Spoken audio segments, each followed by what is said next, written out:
My name is Alara Vance. For the past decade, my world has been one of earth and water, of the quiet alchemy that turns a lump of gray clay into something of purpose, and, if I'm lucky, beauty. My studio, a converted garage behind a modest bungalow in Portland's Selwood neighborhood, smells perpetually of damp soil, kiln heat, and the faint, sweet scent of the wild roses that climb the fence. This is where I have found my peace, my hands coated in the silt and sediment of the earth, shaping vessels that hold water or flowers, or simply light. It's a small life, a deliberate one, and for a long time, it was my shield against a world that had grown complicated and cold. It had been a world fractured by loss. First, my mother, whose laughter was like the chime of bells in a summer garden, was taken by a swift and merciless illness. Then, my father, Arthur Vance, a man whose presence had always felt as solid and grounding as the Oregon soil itself, seemed to hollow out, his grief a vast, empty space. Into that space, less than a year after my mother's passing, stepped Serafina. She was all shimmering surfaces, glossy hair, gleaming smiles, a voice like honey laced with something sharp and metallic. She was a whirlwind of social engagements and redecorating, swiftly painting over the warm, familiar hues of our life with cool, impersonal shades of gray and silver. My father, lost in his sorrow, seemed to find a strange sort of mooring in her decisiveness. I, however, felt only a growing chill. Our relationship, once the bedrock of my life, began to erode. Phone calls I made to him would be answered by Serafina, who would regretfully inform me he was resting or in a meeting.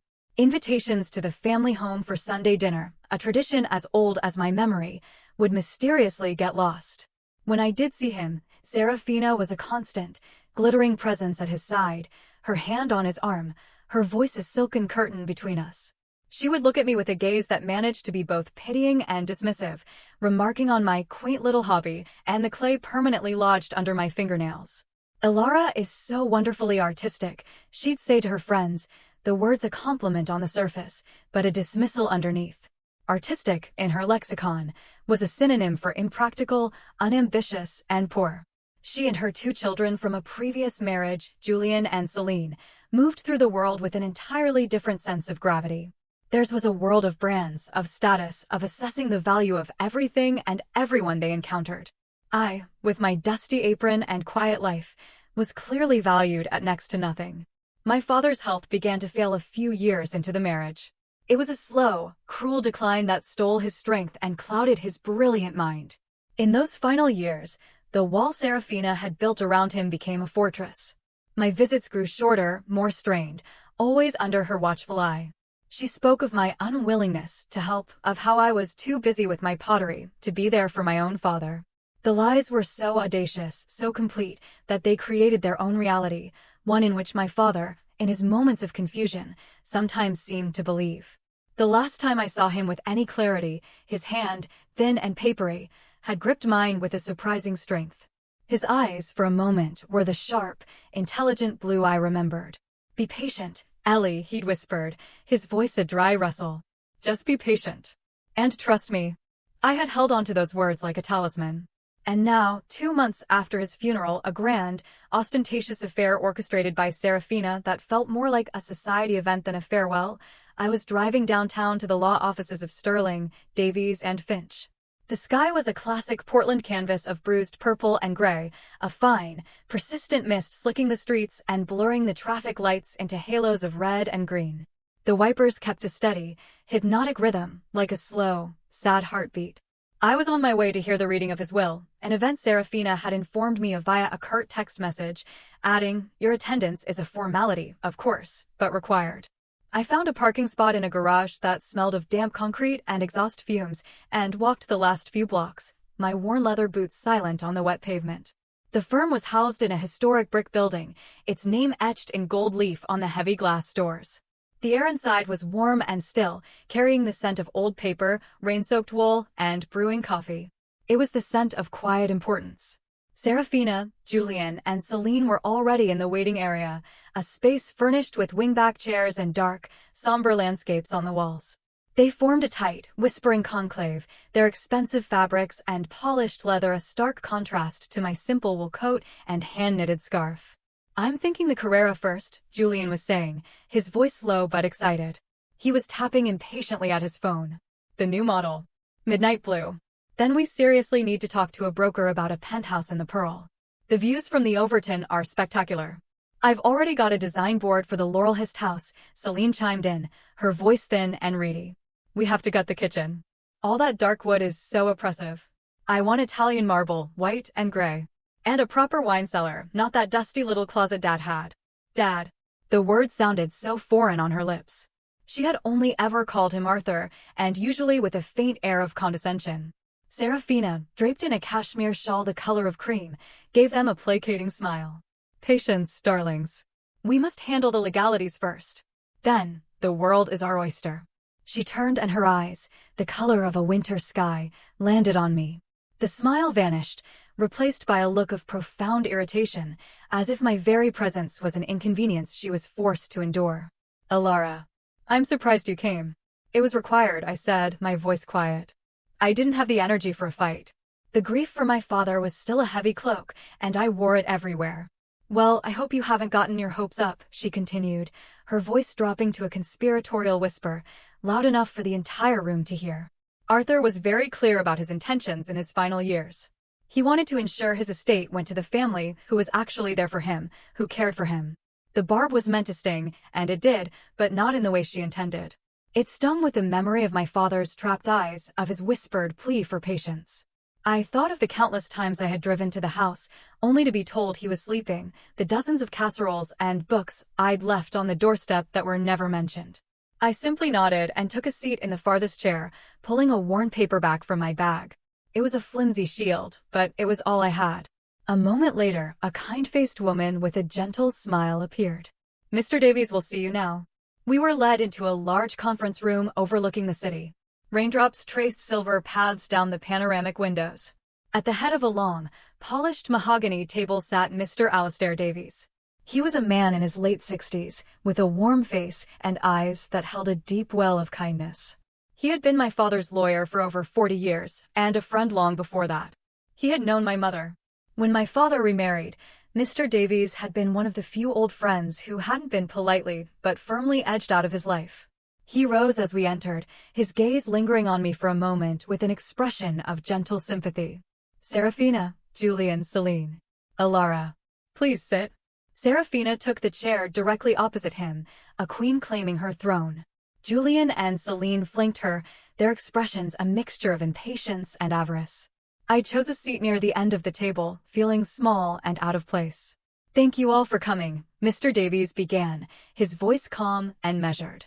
Before we begin, I want to extend my deepest condolences. Arthur was more than a client, he was a dear friend. I miss him terribly. Yes, it's all very tragic, Serafina said, with a wave of her hand. Her grief was a performance, and the curtain had already fallen. Alastair, if we could just proceed. I have an appointment with our wealth manager at 3.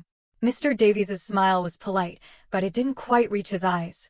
Of course, Serafina. Let's get to it. He opened a handsome leather-bound folder on the table. This is the last will and testament of Arthur Vance, dated 6 years ago, shortly after your marriage. My heart gave a small, painful lurch. 6 years ago. That was when Serafina's influence had truly solidified. Yes, she said, looking satisfied. The one we drew up together. It's all very straightforward. Is it? I asked, the words leaving my lips before I could stop them. He never updated it? Serafina's laugh was a brittle, tinkling sound. Oh, Alara. You really don't understand how these things work, do you? Your father and I made sure everything was in order. He wanted a clean break to ensure his legacy was protected and managed by those who understood its value. She gestured to herself and her children. The immediate family. I'm his daughter, I said softly. You are, she conceded, her tone dripping with false pity. But you chose a different path, didn't you? You weren't interested in the family business or the responsibilities that came with it. You were content with your pottery. She said the word as if it were something distasteful. Arthur knew that. He made provisions to leave the estate to us, and he left you. Well, he left you out. Completely. Not a single cent. The declaration hung in the air, sharp and cruel. Julian and Celine exchanged triumphant smirks. Serafina leaned back in her chair, the picture of victory. She had won. She had erased me from my father's life, and now, from his legacy. I looked at Mr. Davies, expecting to see a confirmation of the sad, final betrayal. Instead, I saw a flicker of something in his eyes, something I couldn't quite name. It looked almost like amusement. He cleared his throat, a deep, rumbling sound. Well, he said slowly, looking directly at Serafina. That is, indeed, what this particular document says. He paused, letting the silence stretch. But I have a question for you, Serafina. Are you familiar with the concept of a revocable living trust? Her triumphant expression faltered. A trust? Of course. It's a legal tool. Indeed it is, Mr. Davies said, his voice taking on a new, almost cheerful tone. He reached beside his chair and lifted a second, much thicker folder onto the table. It was bound in the same dark leather as the first. And Arthur was a great fan of them. In fact, he established one many, many years ago. Long before he met you. He opened the new folder. This is the Arthur Vance Legacy Trust. It was established 30 years ago, when Alara was 5 years old, as a way to manage his assets for her future. Serafina's face, which had been flushed with victory, began to pale. So, he would have dissolved it. When we updated the will, we consolidated everything. That's the interesting thing about trusts, Serafina, Mr. Davies continued, his voice gentle, almost instructive. They operate entirely outside of a will. A will disposes of the assets a person owns at the time of their death. But a trust can own assets independently. He tapped the thick folder. Over the past 7 years, Arthur has been systematically moving assets into this trust. Not out of it. What assets? Julian demanded, his voice cracking slightly. Everything of significant value, Mr. Davies said calmly. The controlling shares in Vance Construction. The full portfolio of stocks and bonds. The family home in Laurelhurst. The cabin on the coast at Cannon Beach. The art collection. The bank accounts. He paused. Essentially, the entirety of the Vance estate, which, as of this morning's valuation, is worth approximately $42 million. A choked sound came from Celine. Julian looked as if he'd been struck. Serafina stared at Mr. Davies, her mouth opening and closing silently, like a fish gasping for air. That's impossible, she finally whispered. He wouldn't. He couldn't. Oh, but he did, Mr. Davies said. And here's the most pertinent detail. The trust was structured with a specific clause. The full control and ownership of all trust assets were to be transferred to the sole beneficiary, Alara, on one of two conditions, either upon Arthur's death or on her 35th birthday, whichever came first. He turned his kind eyes to me. Alara, when was your birthday? The room tilted. The rain on the window, the hushed traffic below, the scent of old paper, it all faded into a dull roar in my ears. I thought of my 35th birthday 14 months ago. It had been a quiet affair. I'd spent the day in my studio, and in the evening, my father had insisted on taking me to a small Italian restaurant we both loved. Serafina had been away at a spa retreat in Arizona. My father had seemed more like his old self that night, lucid and warm. He had given me a simple, heartfelt card. Inside, he had written, "This is for all the years to come. I am so proud of the woman you are. All my love, Dad." It was 14 months ago, I said, my voice barely a whisper. Mr. Davies nodded slowly. I remember. Arthur came to my office the next day to sign the final transfer directives. He was very specific. He said he wanted to make sure his legacy was in the right hands before his health declined any further. He turned back to a stunned and silent Serafina.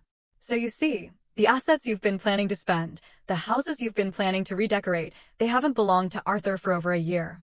You've been living in Alara's house, driving Alara's cars, living on funds from an account that is, and has been for 14 months, entirely owned by Alara.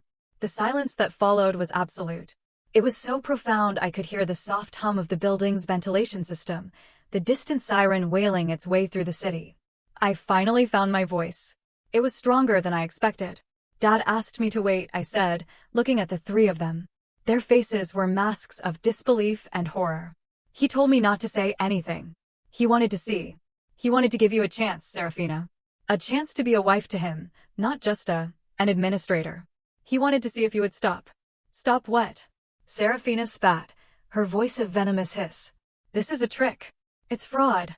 He was not in his right mind. We will contest this. I wouldn't advise that, Mr. Davies said, his tone turning from gentle to firm. He slid a document across the table. It was a comprehensive neurological and psychological evaluation of my father, dated 13 months ago. Arthur underwent a full battery of tests. At his own insistence. 3 separate specialists confirmed he was, and I quote from the report, of exceptionally sound mind, demonstrating clear and consistent long-term reasoning and cognitive function. He was preparing for this, Serafina. For you. But why?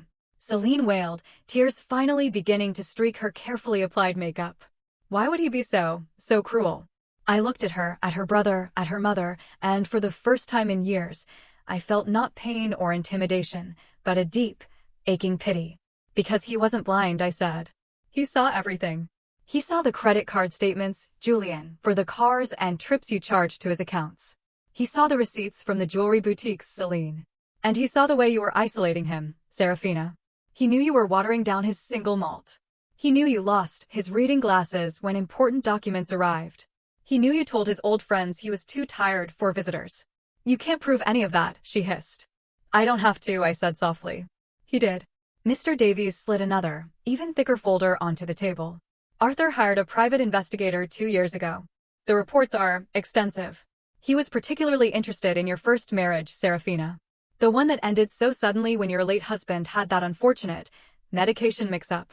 The insurance payout must have been very helpful. The color drained completely from Serafina's face. She looked utterly defeated. Now, Mr. Davies said, his voice brisk as he turned back to the original, thin folder. Let's conclude with the actual will. It is, as you said, Serafina, very straightforward. He put on his reading glasses. To my wife, Serafina Monet Vance, I leave the sum of $1, a symbolic representation of the value she brought to my life. To her children, Julian and Celine Dubois, I leave the same. All the rest and residue of my personal effects, having already transferred my primary assets, I leave to my beloved daughter, Alara Vance. He reached into a drawer and pulled out 3 crisp $1 bills, placing them carefully on the polished table in front of Serafina, Julian, and Celine. $1. Julian whispered, staring at the bill as if it were a scorpion. I reached into my own bag then. The anger, the years of hurt, had coalesced not into a desire for revenge, but into a quiet need for justice, for boundaries. I pulled out 3 pristine white envelopes and placed them on the table next to the dollar bills. What are these? Serafina asked, her voice trembling. Eviction notices, I said. You have 30 days to vacate my properties. The house in Laurelhurst and the cabin at Cannon Beach. Julian, I added, looking at him, that also applies to the apartment in the Pearl District that you've been living in, rent-free. You can't do this. Serafina shrieked, lurching to her feet. I am his widow. You are my tenant, I corrected her, my voice calm and even. And your lease has expired. Mr. Davies cleared his throat. There is one final item. A letter from Arthur. He asked that it be read aloud by you, Alara, after the contents of the will and trust were made known. He handed me a sealed envelope. My father's elegant, familiar handwriting sprawled across the front, for my Ellie. My hands trembled as I opened it. The whole world seemed to shrink to the single sheet of paper inside. I took a deep breath and began to read. My dearest Alara, if you are reading this, it means our quiet plan has come to fruition. I am so sorry for the years of deception, my love. It was the hardest thing I have ever had to do, watching you suffer their slights and their cruelty. But I needed to know the truth of them, and more than that, I needed to protect you while I found it. Your heart has always been too good, Ellie. You saw the best in people, even when it wasn't there. When your mother died, a light went out in my world. I was adrift, and Serafina was a convincing port in a storm. I now know she was a pirate, flying a friendly flag. Your instincts about her were right from the very beginning. My illness came sooner than I let on. The diagnosis was a wake-up call. I thought I had found a partner to see me through my final years, but I realized I had found a vulture, patiently waiting. So, with Alistair's help, we began our work. Thank you for trusting me when I asked for your patience. Thank you for enduring their smugness, for letting them think they had one. Every asset moved, every document signed, was an act of love for you. To Serafina, Julian, and Celine, I know who you are. I know what you've done. The investigators' reports, including the details of your finances and your past, have been forwarded to the district attorney's office for review. I suggest you spend your 30 days wisely. But this was never about punishing them, Ellie. This was about protecting you. You are the finest part of me and your mother. You have her kindness, her strength, and her grace. The fortune I leave you is a great responsibility. Use it to continue living a life of purpose and meaning. Use it to protect your heart. But most importantly, use it to be happy. All my love, forever. Dad. P.S. Your mother's silver trowel and her gardening journals are in the bottom drawer of my desk, hidden under a pile of old blueprints. I knew Serafina would have thrown them out. The garden was always your sanctuary. It's yours to tend to now. By the time I finished, my voice was thick with unshed tears. I looked up. Celine was sobbing openly, her face a mess of black mascara. Julian was staring blankly at the wall, his bravado completely gone. Serafina had sunk back into her chair, her face a stony, ashen mask. "Is there anything else, Alistair?" she asked, her voice a hollow shell. "Just one thing," he said, sliding a final document her way. "A restraining order, filed this morning on Alara's behalf. Once you have vacated the properties, you are to have no further contact with her. Any attempt to contest the trust, the will, or to harass Alara in any way will be met with immediate legal action." Serafina finally looked at me, her eyes filled with a dawning, horrified understanding. "You knew," she whispered. "All this time you knew." "Dad knew," I corrected her gently. "I just trusted him." I stood and gathered my things, my copy of the trust documents feeling heavy and real in my hands. "Mr. Davies," I said, my voice filled with gratitude. "Thank you. For everything you did for him. For us." "It was my honor, Alara," he said, his eyes shining. "Your father was a remarkable man. This was the most elegant piece of estate planning I have ever had the privilege to be a part of." As I walked towards the door, I felt a strange sense of lightness. The heavy cloak of grief was still there, but it was joined now by a profound warmth, a sense of my father's love so powerful it felt like a physical presence in the room. "Alara, wait," Serafina called out, her voice desperate. "Please. I was his wife. For 7 years. Doesn't that mean anything?" I paused at the door and turned back to look at her, at the woman who had tried to steal my father from me. "It meant exactly what you put into it, Serafina," I said, my voice clear and steady. "Calculation, manipulation, and greed. My father just calculated the final sum more accurately than you did. He decided your contribution was worth $1. Frankly, I think he was being generous." I walked out of the office, out of the building, and into the soft Portland mist. The city air felt clean, fresh, washing away the stale atmosphere of the conference room. I sat in my simple, 10-year-old car, my car, paid for with my own earnings, and took a deep, shuddering breath. It was the first breath of a new life. My phone buzzed. It was Maria, the gentle, compassionate hospice nurse who had cared for my father in his last weeks, the one Serafina had been unable to drive away. "How did it go, honey?" she asked, her voice full of concern. "It went just like he said it would," I replied, a watery smile touching my lips. "Oh, good," she sighed in relief. "He would be so proud of you, Alara.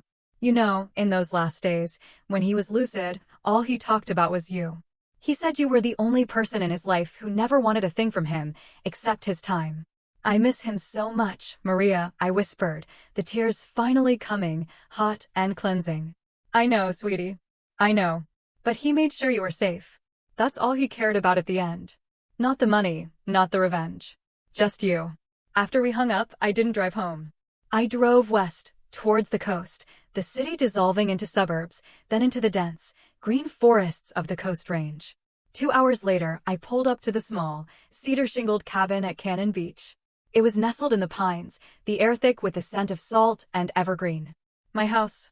I walked down the familiar path to the beach. The sand was cool and damp under my feet. Haystack Rock loomed in the distance, shrouded in mist. This was the place my father had loved most in the world, the place he had brought me every summer of my childhood. The tide was out. I walked along the water's edge, the waves sighing against the shore. This wasn't a victory. It was a liberation.